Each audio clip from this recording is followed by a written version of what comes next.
Le soleil d'Abidjan brillait fort ce matin-là. Les rues de Treichville étaient déjà pleines de monde.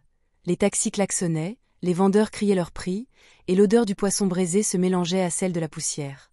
Dans une petite boutique de vêtements au mur jaune, Clarisse Nguessan, 25 ans, rangeait des robes colorées. Elle était grande, belle, avec une peau noire et lisse qui brillait sous la lumière. Ses cheveux étaient attachés en chignon haut, et elle portait une robe pagne qui lui allait parfaitement. Clarisse travaillait ici depuis 2 ans.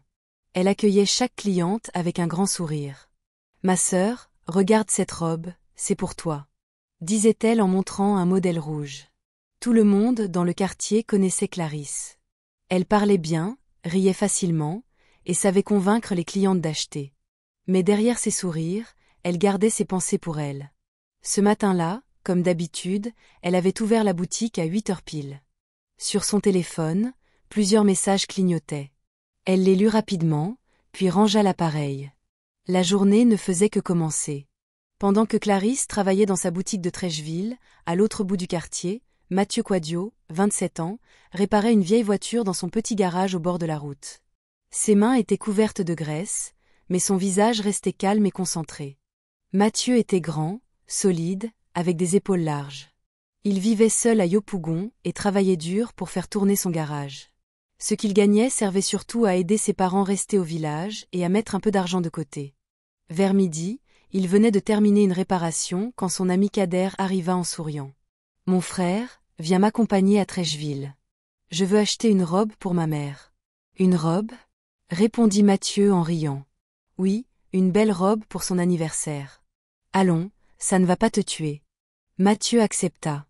Ils prirent un taxi collectif et se retrouvèrent dans les rues bruyantes et animées de Treichville. Après quelques minutes à marcher entre les étals et les boutiques, Kader s'arrêta devant une petite vitrine. « C'est ici. La vendeuse est très gentille, et ses modèles sont jolis. » Ils poussèrent la porte. Derrière le comptoir, une jeune femme arrangeait des robes colorées sur un mannequin. Clarisse Nguessan. Kader s'approcha du comptoir, un grand sourire aux lèvres. « Bonjour madame, je cherche une belle robe pour ma mère. C'est son anniversaire. » Clarisse leva les yeux et répondit avec douceur. « Ah, une robe pour votre maman ? Vous avez raison. Une mère, c'est le trésor de la vie. Quand on a encore la chance de lui offrir quelque chose, il faut le faire avec le cœur. » Elle quitta le comptoir et se dirigea vers un portant. Ses mains glissèrent sur les tissus colorés, s'arrêtant sur une robe pagne bleue et or. « Regardez celle-ci. Elle est élégante, mais pas trop voyante. Votre maman pourra la mettre pour les fêtes ou même le dimanche à l'église. » Kader prit la robe dans ses mains, l'air intéressé. « Vous pensez que ça lui ira ? Si c'est une femme fière et digne, alors oui. Et surtout, ce qui compte, ce n'est pas seulement le tissu. C'est le geste. Offrir à sa mère, c'est lui dire qu'on ne l'oublie pas. » Pendant qu'elle parlait, Mathieu la regardait en silence. Il observait la façon dont ses yeux brillaient quand elle parlait de respect pour les mères, la douceur dans sa voix, et la confiance avec laquelle elle conseillait. Il ne savait pas pourquoi, mais chaque mot semblait l'atteindre profondément. Kader continuait la discussion, mais Mathieu, lui, ne voyait plus que Clarisse. Alors que Kader discutait encore avec elle, Mathieu fit un pas en avant. « Excusez-moi. Vous travaillez ici depuis longtemps ? » demanda-t-il, la voix calme. Clarisse leva les yeux vers lui. « Oui, un peu plus de 2 ans. Je connais bien mes clientes, et leur goût. » Mathieu hocha la tête, comme pour évaluer la réponse. « Ça se voit que vous aimez ce que vous faites. » « Oui, j'aime voir les gens heureux avec ce qu'ils portent. Les vêtements, c'est plus que du tissu, ça donne confiance. » Il sourit légèrement. « Et vous, vous avez toujours voulu vendre des habits ? » Clarisse haussa les épaules. « Pas vraiment. Mais dans la vie, on fait parfois ce qu'il faut pour avancer. Ce qui compte, c'est de rester debout et digne. » Mathieu la regarda attentivement. Ses paroles simples avaient une force particulière, comme si elles venaient d'une expérience personnelle. Il se demanda qui se cachait derrière cette jeune femme élégante et souriante. Kader, amusé, coupa l'attention. « Mathieu, tu poses trop de questions à la vendeuse, hein ?» Clarisse éclata de rire, et ce son léger resta gravé dans la tête de Mathieu. Kader sortit son portefeuille et tendit les billets à Clarisse. « Gardez la monnaie pour vous, madame. C'est pour le bon conseil. »« Merci beaucoup, » répondit-elle avec un sourire chaleureux. Mathieu resta silencieux, la regardant encore une fois pendant qu'elle tendait le paquet à son ami. « Bonne journée à vous, dit-elle en les raccompagnant du regard. Les deux hommes sortirent dans la rue animée. Le soleil frappait fort et les bruits de Trècheville reprirent autour d'eux. Après quelques pas, Mathieu brisa le silence. « Kader, cette fille m'a vraiment touché. » Kader se tourna vers lui, intrigué. « Touché ? Comment ça ? Je ne sais pas. Elle dégage quelque chose. Ce n'est pas juste sa beauté. C'est dans sa façon de parler, dans ses yeux. On dirait qu'elle porte une histoire. » En emballant la robe dans un sac en papier. Kader éclata de rire. « Mon frère, tu as vu ça en 5 minutes ? Toi aussi, hein ? Je te jure, Kader, elle n'est pas comme les autres. » Mathieu ne dit plus rien, mais dans son esprit, une certitude venait de naître. Il voulait la revoir, coûte que coûte. Le soir, Mathieu rentra chez lui à Yopougon. Après avoir pris sa douche et mangé, il s'allongea sur son lit, les mains derrière la tête. La pièce était plongée dans la pénombre, seule la lumière d'un lampadaire filtrait par la fenêtre. Il pensait que la fatigue de la journée l'emporterait vite, mais ce n'est pas ce qui arriva. L'image de Clarisse revenait encore et encore dans son esprit. Son sourire, sa voix douce, ses yeux qui semblaient cacher un secret. Il soupira, se tournant sur le côté. « Ce n'est pas normal. Pourquoi je pense autant à elle ? » murmura-t-il pour lui-même. Les minutes passaient, et au lieu de s'endormir, son esprit travaillait. Il commença à imaginer un prétexte pour retourner à Trècheville. Peut-être acheter un vêtement pour lui, ou demander un conseil pour sa sœur. Plus il réfléchissait, plus une idée s'installait. Demain ou après-demain, je vais y retourner. Un léger sourire apparut sur son visage. Il ne savait pas encore ce qu'il dirait, mais une chose était sûre, il voulait la revoir. Le lendemain matin, Mathieu se réveilla tôt, comme d'habitude. Il prit son petit déjeuner rapidement et partit ouvrir son garage.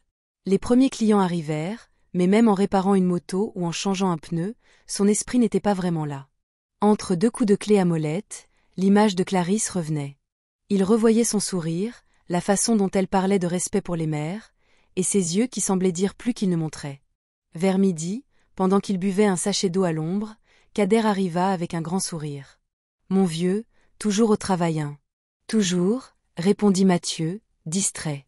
Kader s'assit sur un vieux pneu à côté de lui. « Tu es bizarre aujourd'hui. À quoi tu penses ? » Mathieu hésita quelques secondes, puis se lança. « Je pense à la vendeuse d'hier. Clarisse. Je veux retourner la voir. » Kader éclata de rire. « Et, toi aussi. Ce n'est pas une bonne idée. Tu sais ce que c'est ? C'est le manque d'affection qui te fait réagir comme ça. » Mathieu le fixa, sérieux. « Tu peux dire ce que tu veux, Kader. Mais je veux la revoir. » Kader secoua la tête, amusé. « Bon, fais comme tu veux. Mais ne viens pas dire que je ne t'ai pas prévenu. » Mathieu, lui, ne souriait pas. Dans sa tête, la décision était déjà prise. Il allait retourner à la boutique, peu importe ce que Kader pensait. Il était un peu plus de 15 heures. Le soleil tapait fort, et la chaleur collait à la peau. Mathieu regarda autour de lui, le garage était presque vide, aucun client en attente. Il essuya ses mains pleines de graisse avec un vieux chiffon, jeta un coup d'œil à l'horloge, puis prit une décision. « Aujourd'hui, on ferme un peu plus tôt, » murmura-t-il. Il abaissa la porte métallique du garage, la verrouilla, et prit un taxi collectif direction Trècheville. Pendant le trajet, il observait les rues défiler, pensant à ce qu'il allait dire une fois sur place. Descendu du taxi, il marcha à travers les petites ruelles commerçantes, saluant rapidement quelques vendeurs. Son pas était décidé, son esprit concentré. Au bout de quelques minutes, il se retrouva devant la petite boutique aux murs jaunes. Sans hésiter, il poussa la porte. En entrant dans la boutique, Mathieu s'attendait à voir Clarisse derrière le comptoir. Mais à la place, une jeune femme plus petite, avec un pagne noué autour de la taille, leva la tête et lui sourit. « Bonjour monsieur, je peux vous aider ?» demanda-t-elle. Mathieu regarda autour de lui, surpris. « Clarisse n'est pas là ?» La jeune femme secoua doucement la tête. « Non, elle a eu une urgence et partie il y a 1 heure. Je suis sa cousine. Si vous voulez, je peux vous conseiller à sa place. » Mathieu hésita un instant, puis répondit calmement. « Merci, mais je préfère attendre ses conseils à elle. » La cousine le regarda, intriguée, mais ne posa pas de questions. Mathieu, lui, resta immobile quelques secondes, comme s'il réfléchissait à ce qu'il allait faire ensuite. La cousine, un peu gênée, attrapa son téléphone et composa rapidement un numéro. « Allô, Clarisse ?» dit-elle dès que la voix répondit. « Oui, qu'est-ce qu'il y a ?» La cousine jeta un coup d'œil à Mathieu. « Il y a un client ici, mais il veut absolument être servi par toi. J'ai proposé de l'aider, mais il refuse. Je ne sais pas quoi faire. » Clarisse eut un petit silence avant de répondre. « Je ne sais pas qui c'est, mais ça doit être un gros client. Décris-le-moi un peu. » Grand, peau foncée, costaud, il porte une chemise bleue. Clarisse réfléchit quelques secondes. « Bon, dis-lui de patienter, j'arrive tout de suite. » La cousine raccrocha et leva les yeux vers Mathieu. Elle a dit qu'elle revient tout de suite. Mathieu resta immobile, le regard fixé vers la porte, attendant ce moment avec une étrange impatience. Quelques minutes plus tard, la porte de la boutique s'ouvrit en douceur. Une brise chaude entra avec Clarisse, vêtue d'un haut en soie crème et d'une jupe pagne aux motifs éclatants. Elle avait attaché ses cheveux en un chignon soigné, laissant paraître quelques mèches rebelles qui encadraient son visage. En entrant, ses yeux balayèrent rapidement la pièce, puis se posèrent sur Mathieu. Un léger sourire se dessina sur ses lèvres. « Bonjour, on se connaît ?» demanda-t-elle, sa voix à la fois douce et curieuse. Mathieu, debout près du comptoir, la salua d'un signe de tête. « Oui, la dernière fois, je suis venue avec mon ami Kader. Il cherchait une robe pour sa mère. » Clarisse fronça légèrement les sourcils, comme pour fouiller dans sa mémoire, puis hocha la tête. « Ah oui, je me souviens maintenant. C'était une belle pièce, bleu et or, si je me trompe pas. » Un sourire discret traversa le visage de Mathieu. « Exactement. Et je voulais vous dire, la robe a vraiment plu à la mère de mon ami. Elle était très heureuse. » Clarisse sembla satisfaite de l'entendre, son regard brillant d'une petite fierté professionnelle. Elle croisa les bras sur le comptoir, se penchant légèrement en avant, comme pour engager une vraie conversation. Mais pour Mathieu, rien que ce court échange suffisait à confirmer ce qu'il avait ressenti la première fois. Il voulait en savoir plus sur cette femme. Après que Mathieu eut parlé de la robe, Clarisse garda ce petit sourire et l'invita à s'asseoir sur la chaise près du comptoir. « Alors, vous êtes du quartier ?» demanda-t-elle en rangeant quelques tissus. « Non, je travaille à Yopougon. J'ai un petit garage là-bas. »« Ah, donc vous êtes mécanicien ?»« Oui, depuis plusieurs années. » Peu à peu, la conversation s'élargit. Clarisse raconta qu'elle était originaire de Boaké, qu'elle vivait à Abidjan depuis 5 ans et qu'elle tenait cette boutique pour aider sa tante. Mathieu, lui, parla de ses débuts difficiles, des longues heures passées à apprendre la mécanique, et de son rêve d'agrandir son garage. Ils se surprirent à rire ensemble à certaines anecdotes. Clarisse évoqua les clientes trop exigeantes, Mathieu raconta comment un client avait un jour insisté pour mettre de l'huile de cuisine dans son moteur. Les minutes se transformèrent en heures. La lumière du jour, qui entrait par la porte ouverte, devint plus douce. Les bruits de la rue changeaient, annonçant que la journée touchait à sa fin. Clarisse jeta un coup d'œil dehors. « Il commence à se faire tard. »« Oui, je devrais y aller, » répondit Mathieu, un peu à contre-cœur. Avant de se lever, il sortit son téléphone. « Donnez-moi votre numéro, au cas où j'aurais besoin d'un conseil pour un cadeau. » Clarisse sourit et lui dicta ses chiffres, qu'il enregistra soigneusement. Elle l'accompagna ensuite jusqu'à la porte. « Passez quand vous voulez, » dit-elle avec un sourire sincère. « Merci, je pense que je le ferai. » Mathieu sortit dans la rue, prit un taxi, et tout le long du trajet jusqu'à Yopougon, il repensa à cette conversation, et au numéro qu'il venait d'obtenir. En arrivant chez lui ce soir-là, Mathieu avait un sourire qu'il ne cherchait même pas à cacher. Il se sentait léger, comme si cette journée avait changé quelque chose en lui. Après une douche rapide et un repas simple, il s'allongea sur son lit. Les images de Clarisse, son rire, sa voix, repassaient dans sa tête. Puis il s'endormit paisiblement, sans se tourner et se retourner comme les nuits précédentes. Le lendemain matin, le garage ouvrit comme d'habitude. Mathieu s'occupa de quelques clients, mais son esprit était déjà ailleurs. Vers 10 heures, il prit son téléphone, hésita quelques secondes, puis appuya sur « Appeler ». « Allô ?» La voix de Clarisse était douce, légèrement étonnée. « Bonjour Clarisse. J'espère que je ne te réveille pas. »« Non, pas du tout, » répondit-elle en riant doucement. « Je voulais juste savoir, est-ce que tu as bien dormi ? Et ta journée, elle commence bien ? » « Oui, Très bien, merci. Et toi? Parfait, mais je voudrais que ce soir soit encore mieux. Un silence intrigué se fit à l'autre bout de la ligne. Comment ça? Demanda-t-elle. Je t'invite à dîner après ton travail. Juste toi et moi. Clarisse resta silencieuse une seconde, puis répondit. D'accord, j'accepte. Mathieu raccrocha avec un sourire satisfait. Toute la journée, il attendit le soir avec impatience. Le soir venu, Mathieu arriva un peu en avance au petit restaurant choisi à Yopougon. Les tables étaient disposées en terrasse, éclairées par de petites lampes suspendues. L'odeur du poisson braisé et de l'attiéké flottait dans l'air, mêlée à une douce musique en fond. Quelques minutes plus tard, Clarisse arriva. Elle portait une robe pagne au ton rouge et doré qui lui allait parfaitement. Ses cheveux étaient lâchés, retombant en boucles légères sur ses épaules. Mathieu se leva pour la saluer, un sourire franc sur le visage. Ils prirent place l'un en face de l'autre, commandèrent leur plat, puis commencèrent à discuter. Cette fois, la conversation était plus profonde. Ils parlèrent de leur famille, de leurs rêves, de leurs difficultés passées. Mathieu raconta ses débuts modestes au garage, Clarisse évoqua ses souvenirs d'enfance à Boisquet. La discussion était fluide, naturelle. Parfois, un rire éclatait, attirant même le regard de la serveuse qui passait près d'eux. Les minutes défilaient, et le monde autour semblait disparaître.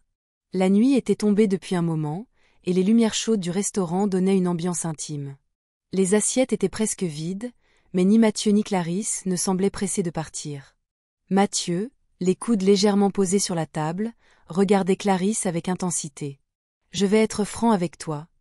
Depuis le premier jour où je t'ai vu dans cette boutique, tu m'as marqué. » Clarisse baissa légèrement les yeux, un sourire timide au coin des lèvres. « Tu sais, moi aussi. » Il se pencha un peu vers elle. « Ce n'est pas seulement ta beauté, c'est ta façon de parler, ta présence. Je ne peux pas l'expliquer. » Clarisse le fixa un instant, comme pour lire dans ses pensées, puis répondit doucement. « Depuis le premier jour, j'ai senti quelque chose chez toi. » Leurs mains se frôlèrent sur la table, et cette fois, aucun des deux ne les retira. Un silence complice s'installa, plus fort que tous les mots qu'ils auraient pu échanger. Depuis ce soir-là au restaurant, tout changea entre Mathieu et Clarisse. Ils devinrent inséparables. Chaque jour, après le travail, Mathieu passait à la boutique de Trècheville. Parfois juste pour la voir quelques minutes, parfois pour l'emmener dîner ou se promener dans les rues animées d'Abidjan. Leurs échanges étaient devenus plus tendres, plus intimes. Ils partageaient leurs projets, leurs peurs, et riaient de tout et de rien. Les clients de la boutique avaient même remarqué que Clarisse souriait encore plus quand Mathieu était là. Les mois passèrent, et leur lien se renforça. Mathieu lui proposa de venir vivre chez lui, à Yopougon. Elle accepta sans hésiter. Leur quotidien devint celui d'un vrai couple, petit déjeuner ensemble, discussions tard le soir, et rêves d'avenir. Finalement, 1 an plus tard, ils se marièrent lors d'une cérémonie simple mais joyeuse, entourés de leur famille et amis. Pour tous, ils formaient un couple solide, uni par un amour sincère. Un matin, comme d'habitude, Mathieu quitta la maison tôt pour ouvrir son garage. Clarisse resta à la maison, occupée à ranger un peu et préparer le petit déjeuner. Vers 9 heures, on frappa à la porte. Clarisse alla ouvrir. Sur le pas de la porte, Kader se tenait là, souriant comme toujours. « Salut Clarisse. Mathieu est là ? » « Non, il est déjà parti travailler, » répondit-elle en essuyant ses mains sur un torchon. Kader hocha la tête, comme s'il s'y attendait, mais au lieu de partir, il fit un pas en avant. « Bon, ce n'est pas grave. Je vais attendre un peu, il va peut-être revenir. » Clarisse sembla hésiter une seconde, mais finit par s'écarter pour le laisser entrer. « Comme tu veux, mais il risque de rentrer tard. »« Pas de problème, je ne suis pas pressée, » répondit Kader en s'installant sur le canapé. Elle referma la porte, légèrement perplexe, sans savoir exactement pourquoi il voulait rester. Kader s'installa confortablement dans le fauteuil du salon, les jambes légèrement écartées, son regard posé sur Clarisse qui rangeait quelques affaires sur la table basse. Un silence flottait dans la pièce, seulement interrompu par le bruit lointain d'une moto qui passait dans la rue. Soudain, il brisa ce silence. « Clarisse, pourquoi tu as choisi Mathieu ?» Elle leva les yeux vers lui, surprise par la question. « Comment ça, pourquoi ? » ?»« Oui, pourquoi lui, et pas un autre ?» Elle hésita, cherchant ses mots. « Parce que c'est un homme bien, travailleur, respectueux, et il m'a montré qu'il m'aimait vraiment. Kader hocha la tête, mais son regard ne quittait pas le sien. Pourtant, moi aussi je t'aimais. Mais tu as fait semblant de ne pas le voir. Clarisse resta figée, ne sachant pas quoi répondre. Kader, commença-t-elle, mais il se leva et s'approcha d'elle. Son ton devint plus bas, presque un murmure. Tu sais, il n'est pas obligé de tout savoir. Puis, sans attendre, il tenta de lui prendre la main. Kader, arrête, dit-elle en reculant d'un pas. Ce n'est pas bien, et ton ami n'aimerait pas ça. Mais Kader resta là, son regard insistant, comme s'il refusait d'entendre ses mots. Kader resta debout devant elle, les yeux fixés dans les siens. Clarisse, je ne vais pas mentir. Je suis attirée par toi depuis longtemps. Elle secoua la tête, visiblement troublée. Ce n'est pas possible, Kader. Tu es l'ami de mon mari. Et alors? Répondit-il doucement. On ne choisit pas ce qu'on ressent, et je sais que toi aussi, tu sens quelque chose. Clarisse baissa les yeux, tentant de reprendre contenance. Non, je ne peux pas. Regarde-moi, Clarisse, insista-t-il. Depuis le premier jour, j'ai vu dans tes yeux que tu me voyais différemment. Tu as juste essayé de l'ignorer. Il fit un pas de plus, réduisant la distance entre eux, et sans lui laisser le temps de répondre, il posa ses lèvres sur les siennes. Clarisse le repoussa légèrement au début, puis resta immobile, avant de finalement céder à ce baiser. Leurs respirations se firent plus rapides. Kader prit doucement sa main et l'entraîna vers la chambre. Clarisse le suivit, presque sans réfléchir. La porte se referma derrière eux, coupant le salon du reste de la maison. Quelques instants plus tard, la porte de la chambre s'ouvrit doucement. Kader sortit le premier, remettant rapidement sa chemise en place. Clarisse, derrière lui, arrangeait ses cheveux et jetait des regards nerveux vers la fenêtre, comme si quelqu'un pouvait les voir. Elle s'avança vers lui, le ton ferme mais la voix basse. « Kader, tu dois me promettre que tu ne diras jamais rien à Mathieu. » Il la fixa un moment, un léger sourire aux lèvres. « Tu as ma parole. »« Non, je veux que tu me le jures, » insista-t-elle, son regard devenant plus pressant. « Je te le jure, Clarisse.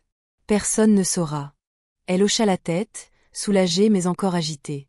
Kader attrapa ses clés posées sur la table basse. « Bon, je vais y aller avant que quelqu'un arrive. » Sans un mot de plus, il ouvrit la porte et sortit. Clarisse referma derrière lui, s'adossa contre le battant et ferma les yeux un instant, consciente que ce qui venait de se passer allait tout changer. Le soir, lorsque Mathieu rentra du garage, Clarisse était en train de préparer le dîner. Elle l'accueillit avec un sourire et un simple « Tu es rentrée, chérie. » Au début, ses gestes étaient un peu hésitants, sa voix légèrement tremblante. Mais plus les minutes passaient, plus elle retrouvait son aisance habituelle, comme si rien ne s'était produit dans la journée. Mathieu, fatigué par sa journée de travail, ne remarqua rien d'anormal. Les jours suivants, cette attitude devint presque naturelle. Clarisse savait comment parler, comment sourire pour ne pas éveiller les soupçons. Et peu à peu, une dangereuse habitude s'installa. Chaque fois que Mathieu partait tôt pour ouvrir son garage, Kader trouvait un prétexte pour passer saluer son ami. Mais en réalité, il venait pour elle. Les salutations rapides, les chuchotements, et rapidement, tous deux se retrouvaient dans la chambre, la porte fermée, loin des regards. C'était devenu leur routine secrète, un jeu risqué qu'ils semblaient prêts à continuer, sans se douter que chaque jour les rapprochait un peu plus de la catastrophe. Quelques mois plus tard, Clarisse annonça à Mathieu qu'elle était enceinte. Et pas d'un seul enfant, mais de jumeaux. La nouvelle fit briller les yeux de Mathieu. Des jumeaux. Clarisse, c'est une bénédiction, dit-il en la serrant fort dans ses bras. Les mois de grossesse passèrent, rythmés par les rendez-vous médicaux et les préparatifs. Mathieu redoublait d'efforts au garage pour s'assurer que rien ne manquerait à ses futurs enfants. Clarisse, elle, jouait parfaitement son rôle de femme comblée, masquant soigneusement le secret qu'elle portait au fond d'elle. Le grand jour arriva. À la maternité, Mathieu ne quittait pas la porte de la salle d'accouchement des yeux. Après plusieurs heures, le cri des deux nouveau-nés résonna dans le couloir. On lui annonça qu'il avait 2 beaux bébés, en parfaite santé. Mathieu était ému aux larmes, tenant chacun dans ses bras à tour de rôle. Kader, présent à ses côtés, posa une main sur son épaule. « Mon frère, je suis heureux pour toi. » Mathieu lui sourit, reconnaissant de ce soutien. Il ne pouvait pas imaginer, à cet instant, que l'homme qui partageait sa joie cachait en réalité une vérité qui détruirait tout. Jour après jour, les jumeaux grandirent entourés de leurs deux parents et de leur tonton Kader. Les premières années furent remplies de rires d'enfants, de goûters pris sur la terrasse et de balades en famille. Kader était toujours là, apportant des cadeaux, jouant avec eux, et parfois même les emmenant au terrain de foot ou les aidant pour leurs devoirs. Aux yeux de tout le monde, il était l'ami fidèle, presque un membre de la famille. Mathieu lui faisait confiance, heureux que ses enfants aient une figure masculine de plus à leur côté. Les années passèrent, les anniversaires s'enchaînèrent, les jumeaux devinrent adolescents, puis jeunes adultes. Leur ressemblance frappante, leur complicité et leur force physique faisaient la fierté de Clarisse, et la fierté de Mathieu.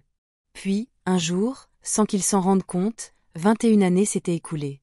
Les jumeaux étaient maintenant de jeunes hommes, prêts à prendre leur envol, avec des rêves et des ambitions plein la tête. Mathieu, de son côté, se sentait fier d'avoir mené sa famille jusqu'ici, convaincu d'avoir fait tout ce qu'il fallait. Il ne savait pas encore que la vérité, après toutes ces années, était sur le point de tout faire basculer. Un après-midi, le téléphone de Mathieu sonna. Sa respiration se coupa net en entendant la voix paniquée au bout du fil. L'un de ses fils avait eu un grave accident sur la route de Cocody. Sans perdre une seconde, il fonça à l'hôpital, le cœur battant à tout rompre.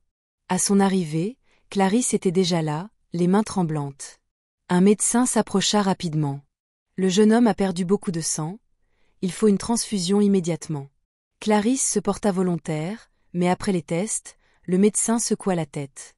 Vous n'êtes pas compatibles. Mathieu, inquiet, s'avança à son tour. Testez-moi, docteur. Quelques minutes plus tard, le résultat tomba, et lui non plus n'était pas compatible. Un froid étrange parcourut son corps, mais il n'eut pas le temps d'y réfléchir, chaque minute comptait. Kader, présent à l'hôpital après avoir été prévenu, proposa. Testez-moi aussi. Le médecin revint avec un visage soulagé. C'est bon, vous êtes compatibles.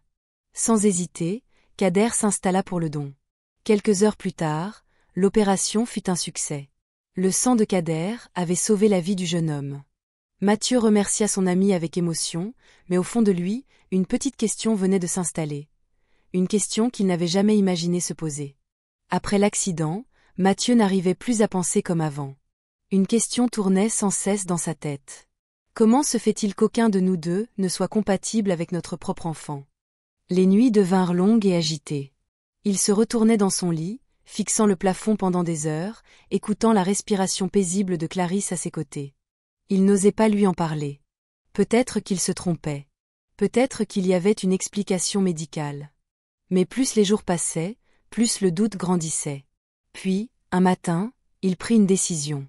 Pendant que l'un des jumeaux dormait encore, Mathieu entra doucement dans sa chambre. Sur l'oreiller, une mèche de cheveux dépassait. Il la saisit délicatement, l'enroula dans un petit papier, et la glissa dans sa poche.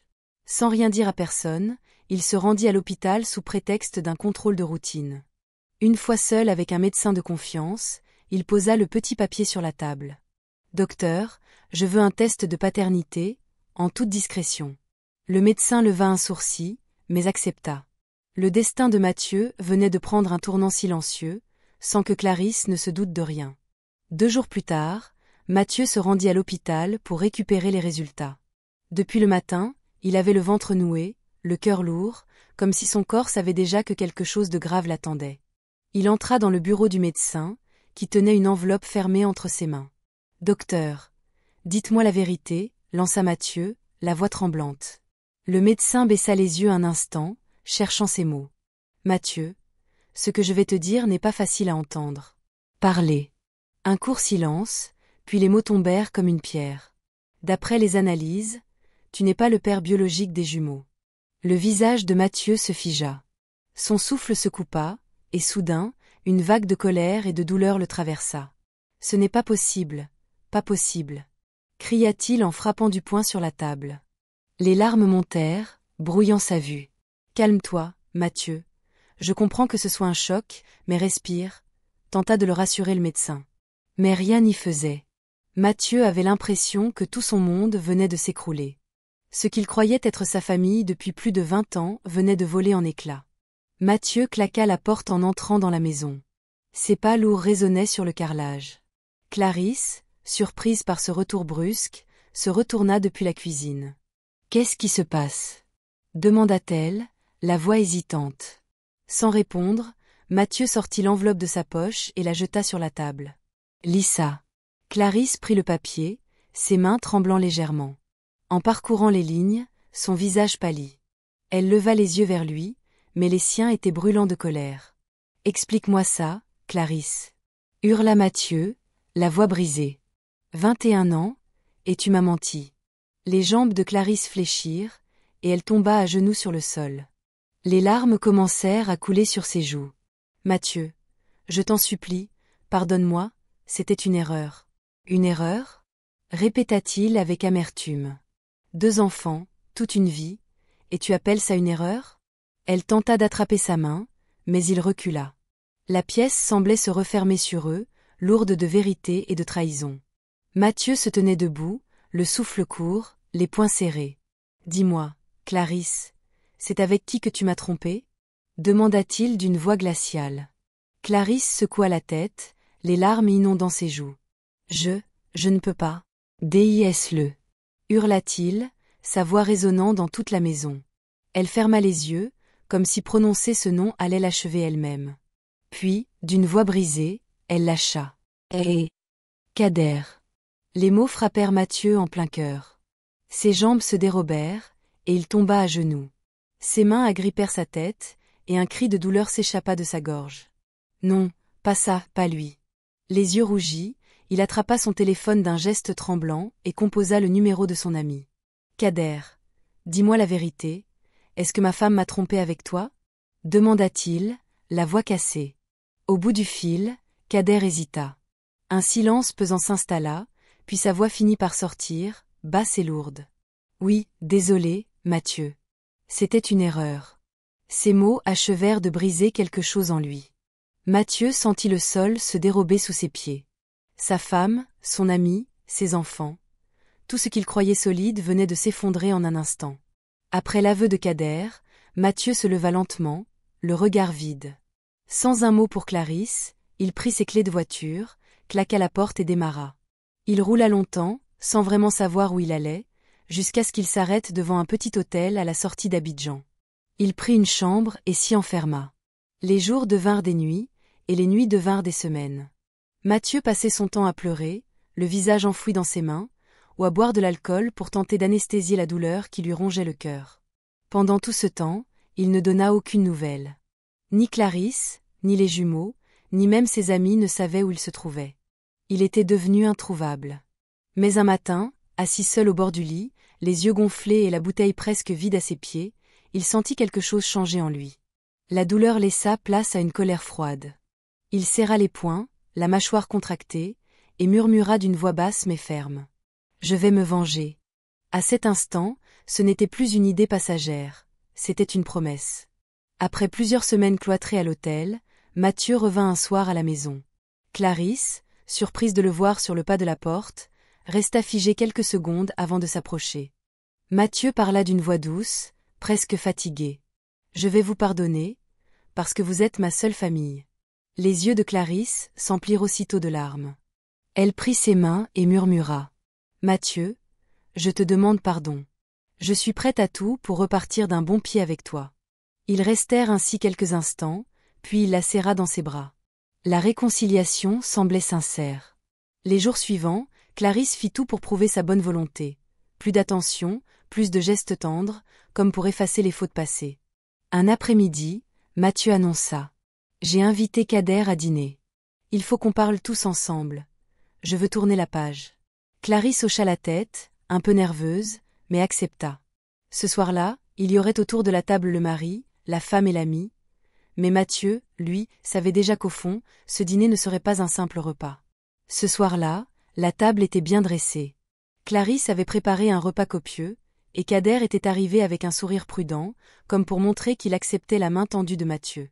Pendant le dîner, Mathieu parlait calmement, plaisantait même par moments. « Vous savez, j'ai réfléchi. Il est temps de tourner la page. On ne peut pas rester prisonnier du passé. » Kader hocha la tête, soulagé. Clarisse, elle, esquissa un sourire timide. L'atmosphère semblait s'alléger, comme si un nouveau départ était possible. Mais au milieu du repas, Mathieu se leva. « Je vais chercher quelque chose en cuisine. Continuez à manger. Il entra dans la cuisine, referma la porte derrière lui, et d'un geste rapide, ouvrit le robinet du gaz à fond. Le sifflement discret envahit la pièce. Puis, il quitta la cuisine par la petite porte arrière. Dehors, dans l'obscurité, il retrouva les bidons qu'il avait cachés plus tôt. L'odeur forte d'essence se mêlait à la chaleur de la nuit. Depuis des heures, il en avait discrètement versé autour de la maison, le long des murs et sur certaines fenêtres.